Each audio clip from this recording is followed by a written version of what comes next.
Double news కి స్వాగతం. బులెటిన్లో ముందుగా హెడ్లైన్స్.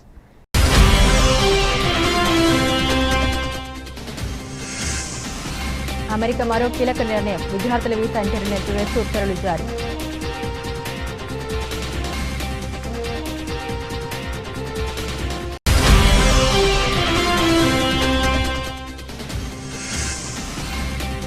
ఆ పని చేస్తే కెనడాకు golden dome free. Donald Trump offer.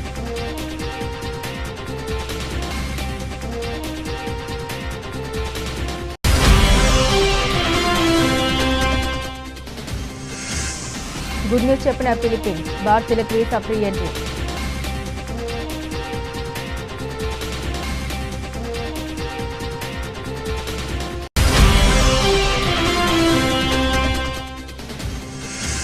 Medigadda బ్యారేజీపై ఎన్డీఏసీఏ నివేదిక భూటకమని తేలిపోయింది. Working president KTR.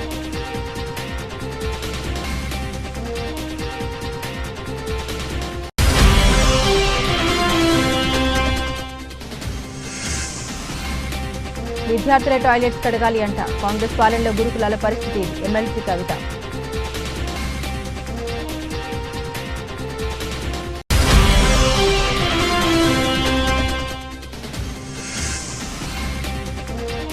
భారీగా తగ్గిన పుత్తడి. అంతర్జాతీయ మార్కెట్లో అతి విలువైన లోహాల ధరలు తగ్గుముఖం.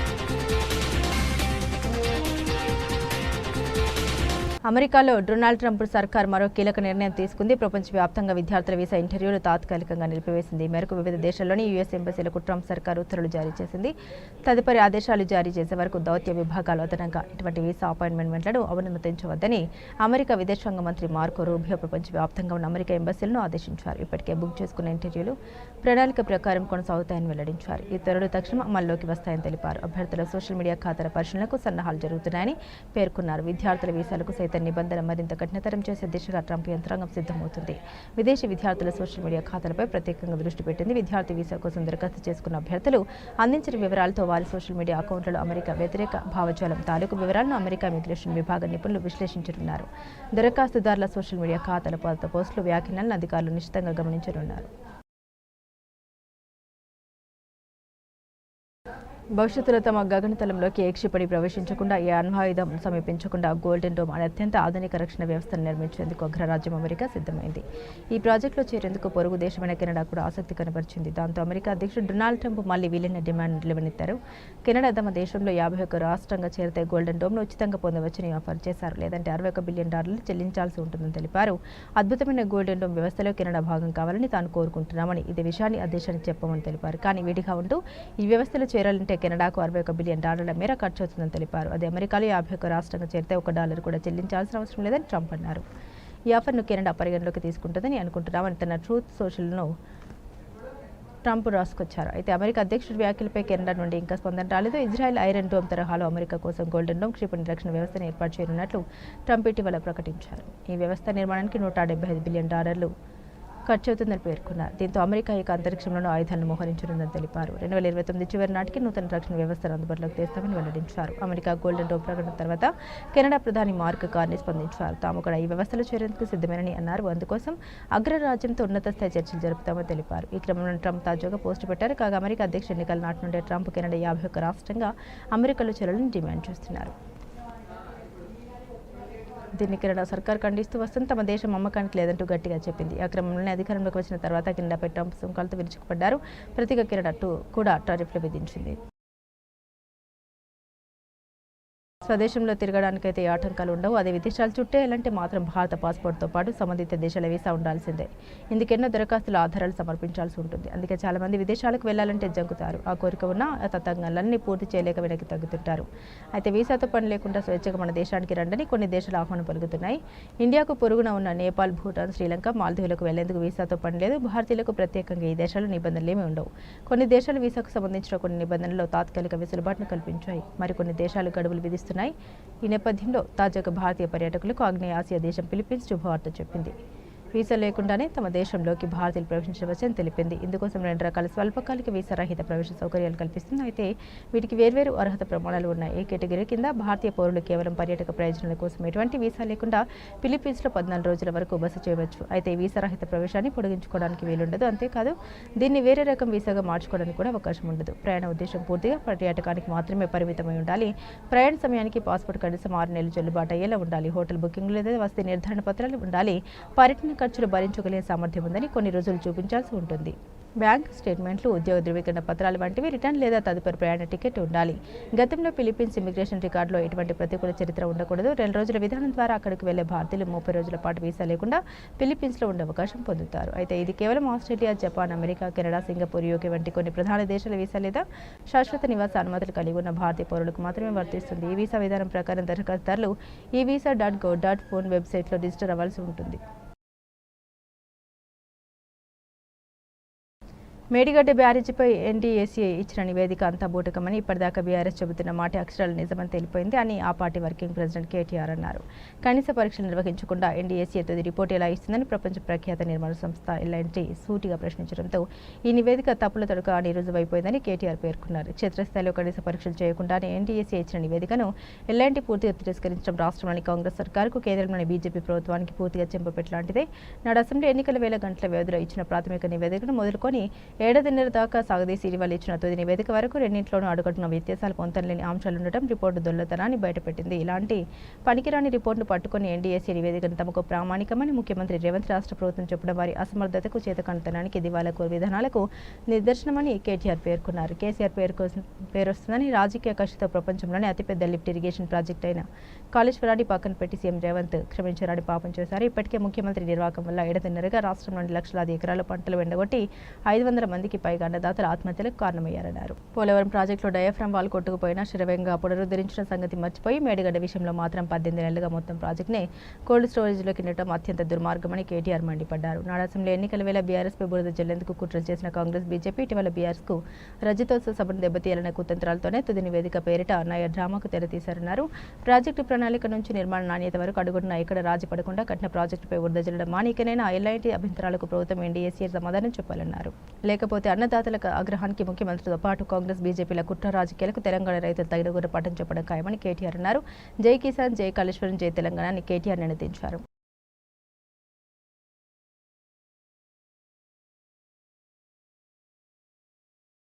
కాంగ్రెస్ పాలనలో రాష్ట్ర వ్యాప్తంగా ఉన్న సోషల్ వెల్ఫేర్ గురుకుల పాఠశాలలో ఉన్న పరిస్థితిపై బీఆర్ఎస్ ఎమ్మెల్సీ కల్వకుంట్ల కవిత స్పందించారు. స్వీపింగ్ శానిటేషన్ కోసం ఒక్కో గురుకుల పాఠశాలకు ప్రతి నెల బీఆర్ఎస్ ప్రభుత్వం 40,000 కేటాయిస్తే 4 తాత్కాలిక ఉద్యోగులు పనిచేసేవారని కవిత గుర్తు చేశారు. వీరి టాయిలెట్లు, తరగతి గదులు శుభ్రం చేసేవారు. గత సంవత్సరం ఆగస్టు నెల నుండి ఈ పద్ధతి కాంగ్రెస్ ప్రభుత్వం తొలగించినందున పిల్లల టాయిలెట్లు, గదులు మాత్రమే కాకుండా పాఠశాల హాస్టల్ ఆవరణంలోని బయట పనులు అన్ని కూడా విద్యార్థులే రెగ్యులర్గా చేసుకోవాలని చెప్పారని కవిత పేర్కొన్నారు. కామారెడ్డి జిల్లా బిక్కునూరు గురుకుల పాఠశాలని వాచ్మెన్ వాటర్ ట్యాంక్ క్లీన్ చేస్తూ ప్రమాదవశాత్తు మరణించగా మరొకరికి తీవ్ర గాయాలయ్యాయి. రాష్ట్రంలోని 240 గురుకుల విద్యాసంస్థల్లో అసిస్టెంట్ కేర్ టేకర్లను తొలగించి వారు చేసే వార్డెన్ పనుల్ని పిల్లలతో చేయించాలని చెబుతున్నారు. ఇప్పటివరకు వార్డెన్లు అన్ని రకాల నిర్వహణ చూసుకున్న పిల్లలు కమిటీగా ఏర్పడి క్వాలిటీ చెక్ చేసుకునే వారు, కానీ ఇకపై పిల్లలే వంటశాల నిర్వహణ మరియు మేస్ పనులు కూడా చేయవలసి వస్తుందన్నారు. శ్రమను గౌరవించడం నేర్పడం వేరు, విద్యార్థులతో వెట్టి చాకరీ చేయించడం వేరు. అసలు మొత్తంగా శానిటేషన్ వర్కర్స్ ను తొలగించి పనులు పిల్లలతో రెగ్యులర్గా చేయించడం నేరమని కవిత పేర్కొన్నారు. ఇక్కడ ఆడియోలో వర్షం చెప్పిన దాంట్లోనే సమాధానం ఉంది. బోర్డు తుడవడం, టాయిలెట్ కడగడం ఒకటి కాదు. పిల్లలు చదువుకునే చోట అందరూ వాడే టాయిలెట్లను వీరు క్లీన్ చేయగలరా? అది కూడా రెగ్యులర్గా. సోషల్ వెల్ఫేర్ హాస్టల్లో చదివే పిల్లలు ఏమైనా పోస్ట్ బ్యాక్గ్రౌండ్ నుండి వచ్చారా? వెళ్ళి కూర్చోగానే టేబుల్ పైకి ఫుడ్ రాత అనడం, ఎందుకు ఇలాంటి పనులు చేయాల్సిందే అని ఒక ఐఏఎస్ అనడం దుర్మార్గం. ఈ వివక్షల నుండి తప్పించడానికే కదా ఈ పిల్లలకు సాంఘిక సంక్షేమ హాస్టల్స్ ఏర్పాటు చేయించి చదివించేది. ఇది డిగ్నిటీ ఆఫ్ లేబర్ నేర్పడం కాదు, కుల వివక్ష, శ్రమ దోపిడీ మాత్రమే అని కవిత అన్నారు. కాళేశ్వరం ప్రాజెక్టులో మేడిగడ్డ బ్యారేజ్ కుంగిపోయిన ఘటనపై జరుగుతున్న విచారణలో కీలక పరిణామం చోటు చేసుకుంది. ఈ వ్యవహారంపై జస్టిస్ పీసీ ఘోష్ కమిషన్ ఎదుట హాజరు కావాలని మాజీ ముఖ్యమంత్రి కేసీఆర్ నిర్ణయించుకున్నారు. పలు దఫాలుగా రిటైర్డ్ ఇంజనీర్లు న్యాయ నిపుణులతో సంప్రదింపులు జరిపి వారి సలహాలు స్వీకరించిన అనంతరం జూన్ 5వ తేదీన విచారణకు హాజరు కావాలని ఆయన నిర్ణయించినట్లు బీఆర్ఎస్ పార్టీ వర్గాలు వెల్లడించాయి. మేడిగడ్డ బ్యారేజ్ కుంగుబాటు ఘటనపై జస్టిస్ పీసీ ఘోష్ నేతృత్వంలోని కమిషన్ ఇప్పటికే 100కు పై అధికారులు, ఇతర వ్యక్తులను విచారించింది.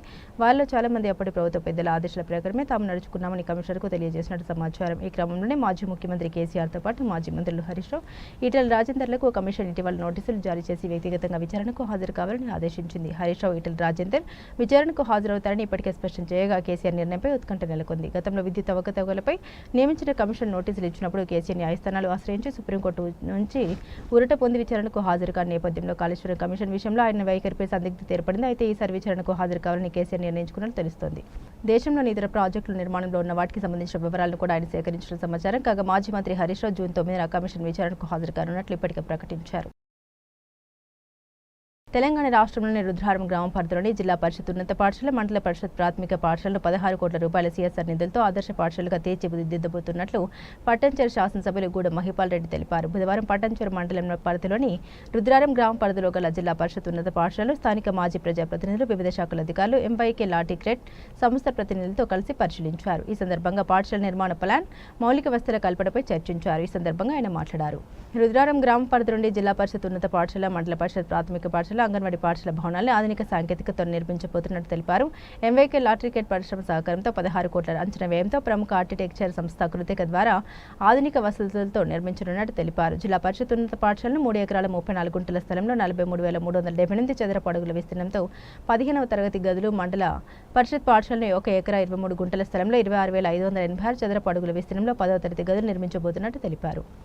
వీటితో పాటు ఫుట్బాల్, బ్యాడ్మింటన్, కబడ్డీ కోర్టు నిర్మించబోతున్నట్టు తెలిపారు.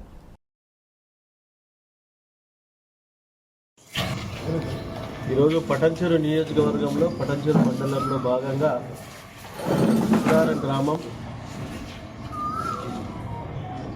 ఒక హై స్కూల్, ప్రైమరీ స్కూల్, అలాగే అంగన్వాడీ పాఠశాలను లాటిగ్రేటి ఇండస్ట్రీ వారు సిఎస్ఆర్ ఫండ్ ద్వారా ఒకటి తెలంగాణలో ఒక మోడల్ స్కూల్గా కట్టాలన్న ఆలోచనతో ఒక మంచి పేరు ప్రతిష్టలు ఉన్న ఆర్కిటెక్చర్ వాళ్ళతో డిజైనింగ్ చేసి పర్సనల్గా వాళ్ళు కన్స్ట్రక్షన్ డైలీ 7-8 మంది 10 మంది ఇంజనీర్లు, సైట్ ఇంజనీర్లు పెట్టి ఈ బిల్డింగ్ నిర్మాణం జరుగుతూ ఉంది. ఇది ఆల్మోస్ట్ ఇంచుమించు 15 నుంచి 16 కోట్ల రూపాయలతోటి ఇది పూర్తి నిర్మాణం అవుతుందని చెప్పి వాళ్ళు డిపార్ట్మెంటు, ఇంజనీరింగ్ డిపార్ట్మెంటు, కంపెనీ వాళ్ళు చెప్పడం జరుగుతూ ఉంది. మేము అనుకున్నది 14 crores అయినా 2 crores అయినా పర్వాలేదు, దీన్ని రాష్ట్రంలోనే ఒక మోడల్ పాఠశాలగా తీర్చిదిద్దాలనే ఆలోచనతో స్టడీ ఒకటే కాదు ముఖ్యము, దాంతోపాటు గ్రీనరీ, అలాగే స్పోర్ట్స్కి సంబంధించిన వాలీబాల్ కోర్టు కానీ, ఫుట్బాల్ మన షటిల్ కోర్టు కానీ, కబడ్డీ కోర్టు కానీ, ఇవన్నీ కూడా పిల్లలకు స్పోర్ట్స్లో పార్టిసిపేట్ చేయించి ఈ పాఠశాల చదువుతున్న పిల్లలకు అన్ని రకాల సౌలతులు కలిగించి ముందుకు తీసుకుపోవడానికి ఈ ప్రణాళిక సిద్ధం చేసుకొని ముందుకెళ్తా ఉన్నాం. తప్పకుండా ఇది రాష్ట్రంలోనే అతిపెద్ద మోడల్ పాఠశాలగా కాబోతూ ఉన్నది. చాలా సంతోషం. ఎందుకు చెప్తున్నాం అంటే పటాన్చెరు నియోజకవర్గం అంటే ఇక మెయిన్ రుద్రారం పటాన్చెరు నియోజకవర్గం అంటే ఒక మినీ ఇండియా, మినీ భారతదేశం. 28 రాష్ట్రాలలో ఈ ప్రాంతంలో వారి ఉద్యోగాలు, వారి వ్యాపారాలు ఈ ప్రాంతంలో ఉంటున్నారు. వాళ్ళ పిల్లలందరికీ చదువుకుంటూ ఉంటారు. వాళ్ళందరికీ ప్రైవేటు పాఠశాల దీని ముందు ఏమాత్రం ఎక్కడ అంచనాలకు విరుద్ధంగా ఈరోజు ఈ పాఠశాల కాబోతూ ఉన్నది. కాబట్టి పూర్తి స్థాయిలో ఈ ప్రాంత పిల్లలు, ఈ ప్రాంత పేరెంట్స్ అందరూ ఈ పాఠశాల నిర్మాణమే అయ్యే సమయంలో కాకుండా ఇప్పుడు స్ట్రెంత్ పెంచుకొని మంచిగా చక్కగా బుద్ధిగా చదువుకొని మంచి రిజల్ట్ తీసుకురావాలి, ఈ ప్రాంతానికి మంచి పేరు తీసుకురావాలి అని కోరుకుంటూ ఈ ప్రాంతంలో ఈ కంపెనీ యాజమాన్యానికి, అలాగే ఇంజనీరింగ్ డిపార్ట్మెంట్కి, స్థానిక నాయకులకు అందరికీ పేరు పేరున ధన్యవాదాలు. నెల్లూరు కేంద్ర కార్యక్రమంలో మాజీ మంత్రి కాకాని గోవర్ధన్ రెడ్డితో YSRCP Nellore city in-charge MLC Parvathireddy Chandrasekhar Reddy ములాఖాత్ అయ్యారు. ఎమ్మెల్సీ పర్వతిరెడ్డి చంద్రశేఖర్ రెడ్డి మాట్లాడారు. కాకాని గోవర్ధన్ రెడ్డి ఎంతో ధైర్యంగా ఉన్నారని తెలిపారు. చేయని తప్పుకు అక్రమ కేసు బనాయించి కూటమి ప్రభుత్వం కాకాని గోవర్ధన్ రెడ్డి గారిని జైల్లో పెట్టిందన్నారు. ఈ కేసులో కాకాని గోవర్ధన్ రెడ్డికి ఎలాంటి సంబంధం లేదని, కక్షపూర్తంగానే ఇరికించారని అన్నారు. మైన్స్ కేసుకు సంబంధించి గత ప్రభుత్వంలోనే విచారణ జరిగి ఎలాంటి అక్రమాలు చోటు చేసుకోలేదని అధికారులు రిపోర్ట్ ఇచ్చారని, అయినప్పటికీ కూటమి ప్రభుత్వం ఇచ్చిన తర్వాత కక్ష సాధింపు చర్యలో భాగంగా కేసు నమోదు చేసిందన్నారు. కూటమి ప్రభుత్వం ఇచ్చిన హామీలు అమలు చేయకపోవడంతో ప్రశ్నిస్తున్న గొంతును నొక్కాలని ప్రభుత్వం ఈ అక్రమ కేసు బనాయించిందన్నారు. ఈ కేసులో కాకని గోవర్ధన్ రెడ్డి క్లీన్ చిట్తో బయటకు వస్తారని తెలిపారు. జైల్లో కాకని గోవర్ధన్ రెడ్డిని కలిసినప్పుడు కార్యకర్తలకు అండగా ఉండి వైఎస్ఆర్ కాంగ్రెస్ పార్టీ కార్యక్రమాలను ప్రజల్లోకి మరింత విస్తృతంగా తీసుకెళ్లాలని సూచించారని తెలిపారు. ఈరోజు ముల్లాఖత్తులో గోవర్ధన్ రెడ్డి గారిని కలవడం జరిగింది. గోవర్ధన్ రెడ్డి గారు చాలా ధైర్యంగాను చాలా మనోధైర్యంతో కూడా ఉన్నారు. ఎందుకంటే ఈ కేసు అక్రమం కేసు అని ప్రజలందరికీ కూడా తెలుసు. ఒక జిల్లాలోనే కాదు, రాష్ట్ర వ్యాప్తంగా అందరికీ కూడా తెలుసు. ఎక్కడ కూడా ఆయన మైనింగ్ చేసింది కానీ, ఆయన మైనింగ్కి సంబంధించి పర్మిషన్స్ ఇస్తూ సంతకాలు పెట్టడం కానీ ఇలాంటివి ఏమీ లేవు. ఏదో ఒక కేసును పెట్టాలని సంవత్సరం రోజులుగా వెతికి ఏ కేసు కూడా దొరక్క లాస్ట్కి ఇది పాత కేసు, గత ప్రభుత్వమే దీని మీద విచారణ చేసి దీంట్లో ఏం జరగలేదని చెప్పి గత ప్రభుత్వంలోనే తెలిసినటువంటి కేసుని మళ్ళీ అదే అధికారుల దగ్గర మళ్ళీ కేసు పెట్టించడం, ఆ కేసుని తీసుకొని వచ్చి దాంట్లో కూడా ఆ కేసులో జస్ట్ అదొక పెనాల్టీలు వేసి వదిలేస్తారన్న ఆలోచనతో దాంట్లో ఎస్సీ ఎస్టీ కేసుని కానీ అలానే జెలటిన్ స్టిక్స్తో బ్లాస్ట్ చేయాలనే ఆలోచన చేసినారని వీటన్నిటిని సెక్షన్స్ అన్నింటినీ కూడా యాడ్ చేసి బెయిల్ రాకుండా లోపల నిర్బంధించాలన్న ఆలోచనతో పెట్టినటువంటి కేసే తప్ప ఇంకోటి కాదని ప్రజలందరికీ తెలుసు. ఈ విషయం ఆయనకు కూడా తెలుసు. అయితే ఈ కేసు మీద చట్టపరంగా పోరాటం ఖచ్చితంగా చేయడం కూడా జరుగుతుంది. అదేవిధంగా గోవర్ధన్ రెడ్డి గారు మాట్లాడిన అరగంట సేపట్లో కూడా ప్రజల గురించి కానీ అలానే కార్యక్రమాల గురించి కానీ పార్టీ గురించి ఆయన మాట్లాడడం జరిగింది. అంటే యథావిధిగా సర్వేపల్లి కాన్స్టిట్యున్సీలో ఉన్నటువంటి కార్యకర్తలకు కానీ నాయకులకు కానీ ఒక భరోసాను కల్పిస్తూ అక్కడ యాక్టివ్గా ఉండడం, అలానే జిల్లాలో కూడా మన పార్టీ ఎప్పుడైతే ఇంతకుముందు లాగానే పార్టీ కార్యక్రమాలు వాటన్నిటిని కూడా చేయాలనే ఆలోచనతో ఆయన డిస్కస్ చేయడం కూడా జరిగింది. తప్పకుండా గోవర్ధన్ రెడ్డి గారి ఆలోచనలు ఆశయాలన్నీ కూడా తెలుసు. వాటన్నింటినీ బేస్ చేసుకొని తప్పకుండా రాబోయే రోజుల్లో ఆ కార్యక్రమాలు కూడా చేయడం జరుగుతుంది. అదేవిధంగా జూన్ 4వ తారీఖున వెన్నుపూట దినాన్ని కూడా నిర్వహించాలని జగన్మోహన్ రెడ్డి గారు నిర్ణయం తీసుకోవడం జరిగింది. దాని గురించి కూడా గోవర్ధన్ రెడ్డి గారు డిస్కస్ చేస్తారు. అది నెల్లూరు జిల్లాలో చక్కగా చేయాలని ఆయన కొన్ని సలహాలు కూడా చెప్పడం జరిగింది. అలా గోవర్ధన్ రెడ్డి గారు ఎప్పుడు కూడా ఇంతకుముందు కానీ ఇప్పుడు కానీ ఎప్పుడైనా కూడా ఆయన ఒకటే ఆలోచిస్తారు. పార్టీ కమిట్మెంట్ ఒకటి, ప్రజలకు సంబంధించినటువంటి కమిట్మెంట్ ఒకటి. అలా ఒక మంచి కమిట్మెంట్ ఉండే లీడర్ ఇలా అక్రమ కేసుల్లో లోపల పెట్టడం అంత మాత్రాన ఎవరు కూడా వైఎస్ఆర్సీపీ పార్టీ నాయకులు కానీ కార్యకర్తలు కానీ వెనకడిగేసేది ఉండదు. పార్టీ ఈరోజు అధికారంలో ఉన్న పార్టీ ఒకటే ఆలోచిస్తూ ఉంది. వాళ్ళు ప్రశ్నించే వాళ్ళు ఎక్కువ అవుతా ఉన్నారు. ప్రజలందరూ కూడా రోడ్డు మీదకి వస్తూ ఉన్నారు. వీటన్నిటిని నిలుపుదల చేయాలంటే ఎవరైతే మాట్లాడుతుంటారో వాళ్ళ మీద అక్రమ కేసులు పెట్టాలనే ఆలోచనతోనే ఈ కేసులు ఇట్లాంటివన్నీ కూడా పెట్టడం జరిగింది. అంత మాత్రమే ఎవరు కూడా పార్టీలో ఆలోచించి భయపడే వాళ్ళు ఎవరు లేరు. ప్రజలు కూడా ఎవరు కూడా ఆలోచించరు. తిరుగుబాటు అయితే వస్తుంది ఇట్లా చేసుకుంటే పోతే. సో తప్పకుండా నెల్లూరు జిల్లాలో వైఎస్ఆర్ కాంగ్రెస్ పార్టీ తరఫున కానీ అలానే సర్వేపల్లి కాన్స్టిట్యున్సీలో కూడా ఆ పార్టీ క్యాడర్ని కానీ అందరినీ కూడా యాక్టివ్గా ఉంచడానికి గోవర్ధన్ రెడ్డి గారు కొన్ని సూచనలు సలహాలు కూడా చెప్పడం కూడా జరిగింది. తప్పకుండా వాటన్నింటినీ ప్లేస్ చేసుకుని రాబోయే రోజుల్లో వైఎస్ఆర్ కాంగ్రెస్ పార్టీ కార్యక్రమాలన్నింటినీ కూడా చక్కగా నిర్వహించేందుకు నెల్లూరు జిల్లాలో ప్రయత్నించుకుంటుంది. తాళం వేసి ఉన్న ఇళ్లను టార్గెట్ చేస్తూ దొంగతనాలకు పాల్పడుతున్న అంతర్రాష్ట్ర దొంగలను అరెస్టు చేసినట్లు వరంగల్ ఏసీపీ నందిరామ్ నాయక్ తెలిపారు. వరంగల్ మట్టెవాడ పోలీస్ స్టేషన్లో ఏర్పాటు చేసిన మీడియా సమావేశంలో నిందితుల వివరాలు వెల్లడిస్తే నెల 11వ తేదీన వరంగల్ నగరంలోని బ్యాంక్ కాలనీలో తాళం వేసి ఉన్న ఇంట్లో చోరీ జరిగిన కేసును ఛేదించినట్లు దొంగతనాలకు పాల్పడింది అంతర్రాష్ట్ర దొంగలని వరంగల్ ఏసీపీ నందిరామ్ నాయక్ పేర్కొన్నారు. వరంగల్ రైల్వే స్టేషన్ పరిసర ప్రాంతాల్లో అనుమానాస్పదంగా తిరుగుతున్న ఇద్దరు వ్యక్తులను అదుపులోకి తీసుకుని విచారించగా నేరస్తులు మహారాష్ట్ర, మధ్యప్రదేశ్ జిల్లాలకు చెందిన వెంకటి రామ్ గోద్మారే, షిరాలి సయ్యద్ మోతీ రహీంగా గుర్తించామని వారి వద్ద నుండి 8 లక్షలు విలువ చేసే 9 తులాల బంగారం, 1000 రూపాయల నగదు స్వాధీనం చేసుకుని రిమాండ్కు తరలించినట్లు వరంగల్ ఏసీపీ నందిరామ్ నాయక్ తెలిపారు. తారీఖున సుమారు 7 గంటల సమయంలో మటవాడ పోలీస్ స్టేషన్ పరిధిలోని బ్యాంక్ కాలనీలో బయ్యస్వామి గారి ఇంట్లో కొంతమంది గుర్తు తెలియనటువంటి దొంగలు దొంగతనం చేసిందనేటువంటిది కంప్లైంట్ రావడం జరిగింది. దాంట్లో 10 తులాల బంగారము సుమారుగా దొంగలు ఎత్తుకపోయారని చెప్పేసి మటవాడ పోలీస్ స్టేషన్లో అదే రోజు వచ్చి కంప్లైంట్ ఇవ్వడం జరిగింది. ఆ కంప్లైంట్ పైన మా మటవాడ సిఐ గారు కేసు నమోదు చేసి ఎస్ఐ నవీన్ ఆధ్వర్యంలో ఒక డెడికేటెడ్ టీమ్ ఈ దొంగలను పట్టుకోవడానికి ఒక డెడికేటెడ్ టీమ్ను ఫామ్ చేసి ఈ కేసు ఛేదించడానికి ఎఫర్ట్స్ స్టార్ట్ చేయడం జరిగింది. అందులో భాగంగానే మా టీం అన్ని రకాల ఎవిడెన్సెస్, ఇటు టెక్నికల్ ఎవిడెన్స్, అటు హ్యూమన్ ఇంటెలిజెన్స్, అన్ని రకాల ఎవిడెన్సెస్తోని ఈ నేరస్తులను గుర్తించడం జరిగింది. వెంకటి రామ గోద్మా ఇతని మధ్యప్రదేశ్, షేరాలి సయ్యద్ మోతీ అలియాస్ రహీం ఈయనది మహారాష్ట్ర. వీళ్ళు ఇద్దరు కూడా చాలా ముఖ్యమైనటువంటి నేరస్తులు. వీళ్ళపైన గతంలో చాలా నేరాలు ఉన్నాయి. ఈ సయ్యద్ మోతీ అలియాస్ రహీం పైన 2 మర్డర్ కేసులు కూడా మహారాష్ట్రలో నమోదు అయి ఉన్నాయి. సో వీళ్ళిద్దరూ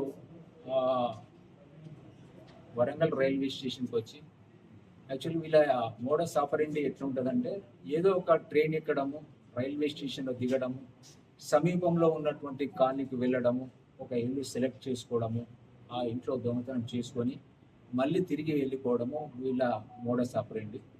అదే రకంగా వీళ్ళిద్దరు కలిసి ట్రైన్లో వరంగల్ రైల్వే స్టేషన్కి వచ్చి 11వ తారీఖు మేన రైల్వే స్టేషన్లో దిగిన తర్వాత వాళ్ళు నడుచుకుంటూ మన బ్యాంక్ కాలనీకి వచ్చి ఈ బయ్యస్వామి గారి ఇంటిని సెలెక్ట్ చేసుకొని వాళ్ళ ఇంట్లో ఎవరు లేనిది చూసి తాళాలు పగలగొట్టి ఇంట్లోకి దూరి ఉన్నటువంటి 10 తులాల బంగారాన్ని ఎత్తుకొని పోవడం జరిగింది.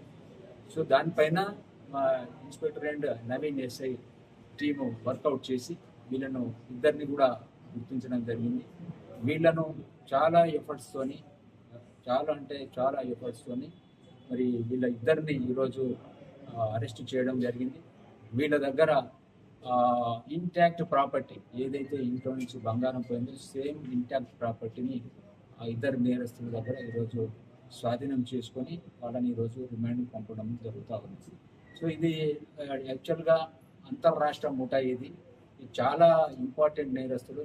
సో విత్ ఇన్ షార్ట్ పీరియడ్లో మనకు 15 డేస్లోనే ఇంపార్టెంట్ క్రైమ్ను నిజంగా కూడా మా inspector Gopi and SI Naveen ఆధ్వర్యంలో ఎంతో నైపుణ్యాన్ని ప్రదర్శించి చాలా చాకచక్యంగా ఈరోజు ఇద్దరు నేరస్తులను పట్టుకొని ఇంటాక్ట్ ప్రాపర్టీని. ఆంధ్రప్రదేశ్లో కాంగ్రెస్ పార్టీకి పూర్వ వైభవం తీసుకొచ్చి క్షేత్రస్థాయిలో పార్టీని బలోపేతం చేసే దిశగా ఏపీ కాంగ్రెస్ కమిటీ అధ్యక్షురాలు వైఎస్ షర్మిల కీలక అడుగులు వేస్తున్నారు.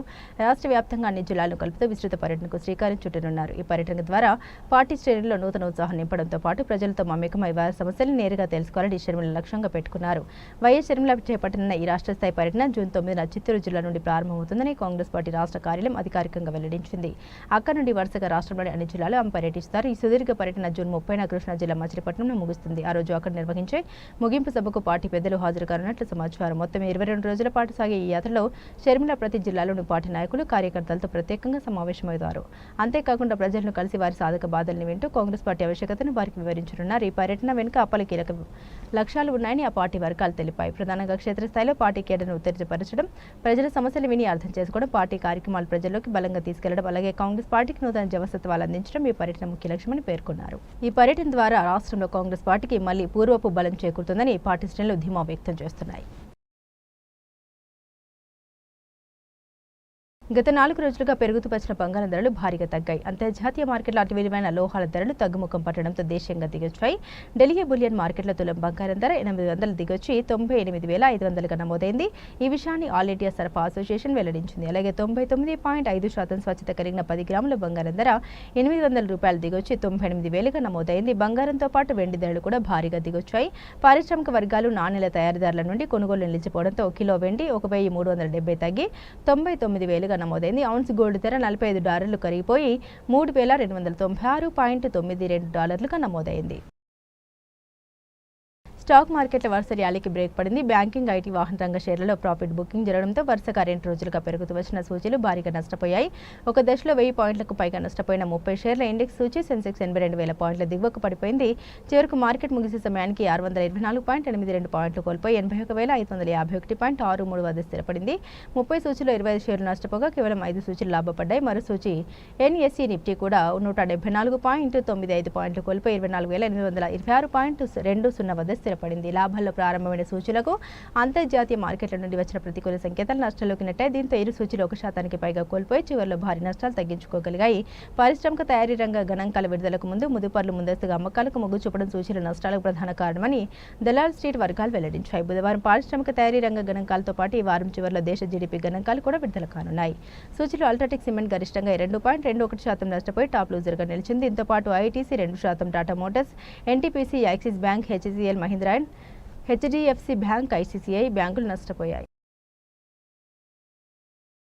ఇండియన్ ప్రీమియర్ లీగ్ చరిత్రలోనే యువ ఆటగాడు రిషబ్ పంత్కు ఈసారి అత్యధిక ధర 27 కోట్లు పైగా కెప్టెన్సీ కూడా. దాంతో అతడిపై భారీ అంచనాలు. కానీ పంత్ వాటిని అందుకోలేక ఘోర వైఫల్యంతో తీవ్ర విమర్శలు ఎదుర్కొన్నాడు. అయితే మంగళవారం సొంత మైదానం ఎకానా స్టేడియంలో రాయల్ ఛాలెంజర్స్ బెంగళూరు ఆర్సీబీతో జరిగిన ఐపీఎల్ ఆఖరి లీగ్ మ్యాచ్లో లక్నో బ్యాటర్ రిషబ్ పంత్ శతకంతో చెలరేగాడు.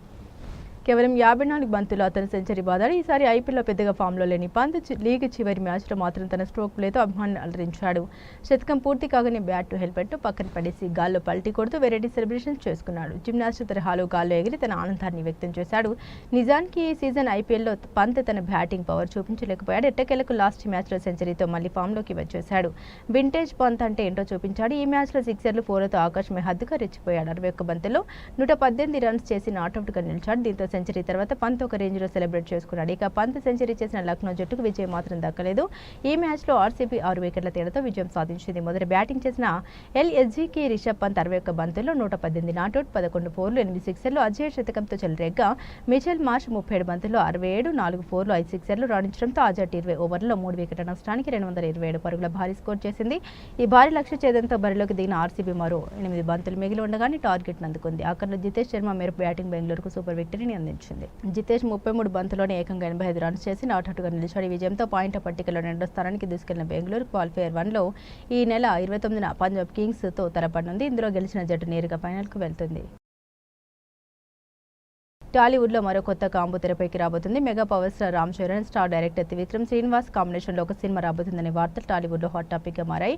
ప్రస్తుతం అందుతున్న సమాచారం ప్రకారం ఈ క్రేజీ కాంబోలో సినిమా వచ్చే అవకాశం ఉందని తెలుస్తోంది. త్రివిక్రమ్ చివరి చిత్రం గుంటూరు కారం తర్వాత తన తదుపరి ప్రాజెక్టు విషయంలో సస్పెన్స్ కొనసాగింది.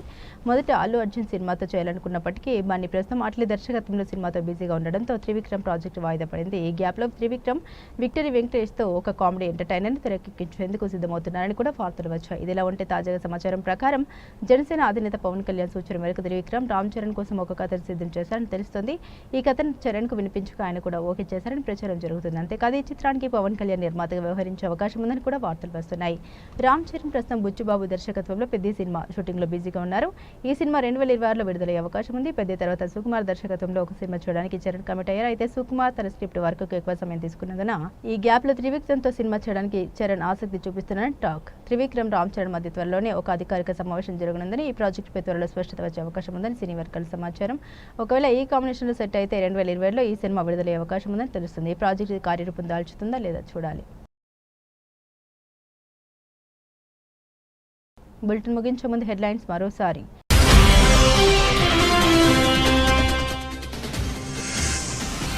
అమెరికా మరో కీలక నిర్ణయం, విద్యార్థుల వీసా ఇంటర్వ్యూ నిలిపివేస్తూ ఉత్తర్వులు జారీ.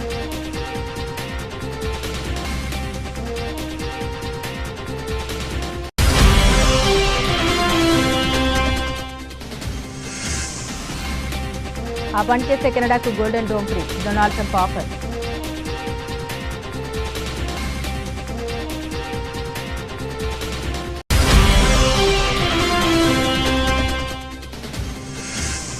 గుడ్ న్యూస్ చెప్పిన ఫిలిప్పీన్స్, భారతీయులకు వీసా ఫ్రీ ఎంట్రీ.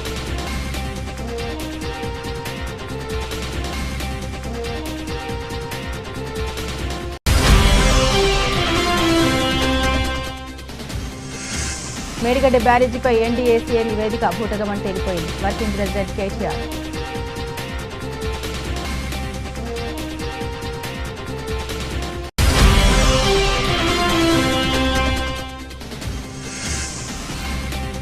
విద్యార్థుల టాయిలెట్స్ కడగాలి అంట, కాంగ్రెస్ పాలనలో గురుకులాల పరిస్థితి, ఎమ్మెల్సీ కవిత.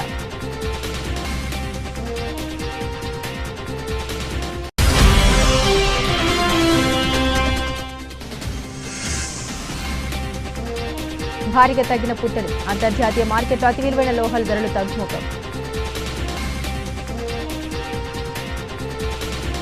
ఇవి బులెటిన్లోని విశేషాలు. తిరిగి మరో బులెటిన్తో మళ్ళీ కలుసుకుందాం. అంతవరకు సెలవు. నమస్కారం.